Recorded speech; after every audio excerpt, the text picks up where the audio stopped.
Cheikh Anta Diop en tout cas ay semaines ngi nii 2 semaines je peux dire que xale yi ñi ngay xeex di laajte seeni bourse déggoowuñu ak nguur gi naam su dee amical bi génnee na ab communiqué ngir wax ni waxtaan nañoo ak Al Malick ak ministre bi ak le premier ministre bay continuer nii waxtaan bi mais li jaaxal nit ñi moom mooy xeex bi fu mu toll dem ba ñu autorisation bi ñoom takk der yi am ko dugg ci biir campus yi muy image yu bees ci suñuy bët. Non, c'est ça qui est regrettable. Je pense que ñun ñëpp nekkoon nañu étudiant voilà que dafa am li nga xamante ne moom mooy ay franchises universitaires yu nga xamante ne régime yi fi nekk dañ ko mës a respecté pour la plupart franchise universitaire c'est-à-dire que espace universitaire dafa nekk espace bu nga xamante ne disons à la limite dafa sacré quoi parce que temple du savoir la nit ñi dañu war a ñëw pour jàng lépp lu nga xamante ne dafa war a am mooy li nga xamante ne dafa war a dundal xel dafa war a nekk na un moment un na lay koy wax sax benn cadre bu nga xamante ne cadre bu propice à ce que xel yi di xel li ne waru nekk cadre de violence tey jii même bu fekkee ne étudiants yàgg nañ grève ay front yàgg na fi tey jii même boo demee les forces de défense et de sécurité là ñi nga xamante ne tey jii ñoo nekk di diriger police wala ñu diriger gendarmerie wala ñu diriger nangam ak nangam ñu ci bëri nekkoon nañ ay étudiants doon raak ak policiers ak gendarmerie ay jamono lu ñu bëri xam nañ donc l'étudiant tey bi nga xamante ne moom moo nekk université suba moom mooy ñëw nekk avocat moom mooy ñëw nekk magistrat moom mooy ñëw nekk enseignant moom mooy ñëw sax nekk président de la république donc ña nga xamante ñoo nekk foofu dañ leen war a jàppale encadrer leen préparer leen ba nga xamante ñoom ëllëg ñu mën a ñëw rendre service rendre li nga xamante moom la sénégalais yi def ci ñoom moom la seen état def ci ñoom parce que quand l'État prend des bourses daal di koy jox étudiant sax mi ngi préparer nit kooku pour que suba mu mën a servir son pays donc du sarax bourse ba ngay jël di ko jox étudiant bi saraxuloo ko te yàlla xam ne ni l'étudiant là bi nga xamante ne yaa ngi koy jox bourse mën nga peut-être sur l'année boo ko joxee bourse sur l'année yëpp peut-être 1,8 million nga koy jox mais bés bu commencé liggéey première année bi buñ ko daggee impôt sur le revenu rek xam nga fay na loolu yëpp donc du sarax encore une fois j'ai entendu des gens yu nga xamante qui ont fait des déclarations malheureuses des députés yu nga xamante ne def nañ des déclarations malheureuses damay considérer une déclaration malheureuse la parce que du woon seen cër pour que ñuy waxe noonu lii mujjee nii pour man moom moo waroon njëkkee négociation dialogue waxtaan xool na la ñuy trouver solution parce que ci cëppaandaw ga loolu rek la ñuy dem bu ngeen ñëwee xeex tojante bopp ak affaire ci cëppaandaw ga da ngeen di toog ngeen toog waxtaan te bu ngeen toogee di waxtaan également après les gens vont être là à penser des blessures étudiant ba nga gaañ si sa njaboot la bokk policier bi nga xamante ne da nga koo xaañ également xam nga soo xoolee sa mbokk lay doon donc c'est nous dans nous dem nag éviter confrontation yooyu moom moo waroon donc li nga xamante ne moom moo envenimer situation bi tey jii même étudiants yi bu ñuy def front bi ci bitti la daan doon ci bitti la daan yem avenue Cheikh Anta Diop wala corniche bi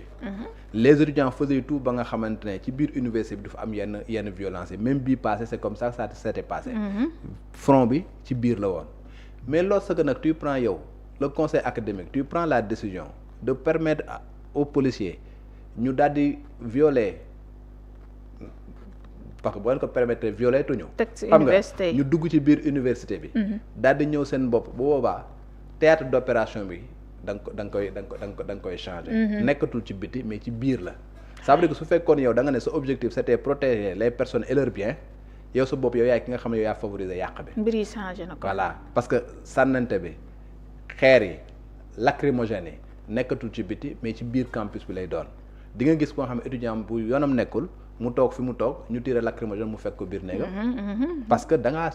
théâtre d'opération bi yow yaay jël nga indi ko ci biir campus bi parce que tout simplement y a une décision qui a été prise de permettre aux forces de défense et de sécurité ñu dugg ci biir campus bi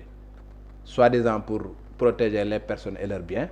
mais au contraire da nga envenimer la situation le tout sécuritaire ça ne règle pas le problème les étudiants am nañ ay revendications yu ñu def c'est-à-dire si c'est des revendications légitimes ngeen xool na ngeen koy saafara su fekkee c'est des revendications nga xamante ne jàpp ngeen ne amuñu ci droit ngeen toog waxtaan ak ñoom jëm leen a expliquer que ni li ngeen di revendiquer kat mënul nekk parce que lii ak lii ak lii ak lii ak lii ak lii parce que nit ku dem ba nekk étudiant quand même il est doué de conscience am na xel bu nga xamante ni soo waxee ak moom xel xam nga dina la mën a déglu et peut-être décision bi nga xamante ni da ngeen koy jël mën ngeen ko jël de manière collégiale il y a même eu benn médiation bu nga xamante ne defoon nañ ko bañ na woon affaire bi jeex na waaw religieux yi duggoon nañ ci ba waxtaan ba affaire bi waroon a calmer wu mais le même jour on voit un communiqué qui permet aux forces de défense et de sécurité pour que ñu dugg ci biir loolu moo envenimé waat la situation et je pense que loolu c'est des choses regrettables ki nga xamante dañ ko war a éviter université encore une fois force de défense et de sécurité waruñu faa dugg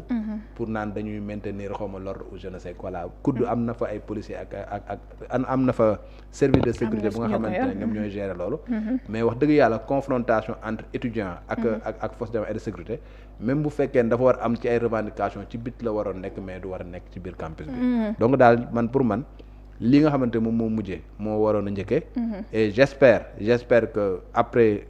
à l'issue des discussions yi nga xamante ñu ngi koy commencer am moo am une solution définitive et une solution définitive nag la plupart on a l'habitude chaque fois problème yi bu amee ñu lijjanti ko de manière conjoncturelle et non pas de manière structurelle ñu nga xamante ne dañuy diw pommade affaire bi rek régler ko peut-être fay benn mois fay benn mois bourse après voilà étudiants yi daal di calmer wu voilà nga toog benn kii rek nañ ko régler une bonne fois pour toutes ci nag Daouda est-ce que du ñëw ci ñu wax carrément ne ñoom parce que am na ñu ma fi jot dalal déglu nañ ministre bi nee nañ da ñoo fi fekk ay texte lu mu wax mais texte yooyu li mu wax gouvernement yi fi ne daaw ñu ko appliquer ndax ñoom ñoo tàmmal diggante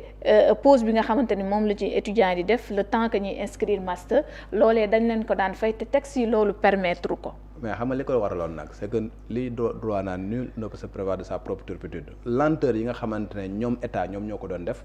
moom moo doon indi loolu parce que yow bu fekkee yow da nga ñëw nga nekk ko nga xamante ne da étudiant nga premier cycle parce que système LMD la léegi première année deuxième année troisième année à partir de ce moment là yow da nga war a ñëw nga inscrire waat pour dem master diggante bi nga xamante ne parce que boo amee bourse pour premier cycle pour 3 ans la te ngeen ko jox première année jox la ko deuxième année jox la ko troisième année voilà sauf bu fekkee ne peut-être da nga redoubler ou pas ou mais boo demee ba nga xam ne am nga licence normalement da nga war a déposer waat un dossier pour ñu accepter la en master mais diggante bi nga déposer pour ñu accepter la en master da ngay jàpp nekkatoo étudiant da ngay toog di xaar nekkatoo étudiant jusqu'à ce que ñu lay accepter en master bu ñu la accepter master nga nekkaat étudiant diggante boobu noonu normalement yow doo fa fayee ko bourse mais lenteur bi nga xamante dañ koy def pour que ñu examiner les dossiers ñi nga xam ne ñoom ñoo war a def master ñuy dem par exemple ñu leen di toogloo ay mois moo indi problème yu mel nii léegi nag loolu nag c'est loolu noonu ngay régler nga xamante ne ça devient à la limite automatique nga xamante à part de la licence les gens yi nga xamante ils sont éligibles xam nga pour dem master nga mun koo def automatiquement et je pense que le ministre a sorti un communiqué tey bu nga xamante ne pour corriger ces manquements là pour faire en sorte que automatiquement ñi nga xam am nañ licence éligible à master ñu mën leen a renseigner le plus rapidement possible et bu fekkee dañ nekk ñu nga xam ne war leen jox bourse ñu mën a actionner les leviers pour mun leen fay convenablement pour éviter ces problèmes là pour man loolu laay wax régler le problème de manière structurelle nga xamante ne da nga koy régler définitivement nga xamante ne du yam rek ci peut étudiant master yi nga xamante ne ñoom ñoo nekk grève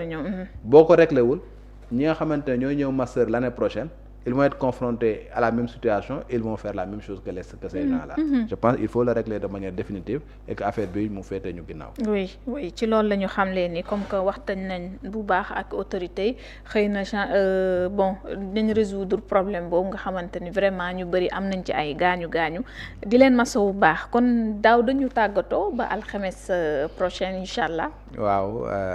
amoon mbégte encore une fois bokk ak yow plateau. jërëjëf di nuyuwaat di gërëmaat téléspectateurs yi nga xam ne ñu ngi doon seetaan ak internet yi. di am yaakaar que nag lépp lu ñu fi wax jëriñ na askan bi. di joxe dig daje incha allahu rabbi jeudi prochain. jërëjëf Daouda Mine la woon di jaajëfal yéen ñu àndoon ak ñun jaajëfal Modou Diop mi nekkoon ci technique bi ma jox leen dig daje rek ëllëg incha allah waaye di leen wax ngeen wéy di topp suñuy programme ci Senweb TV ak senweb.com jaa ngeen jëf.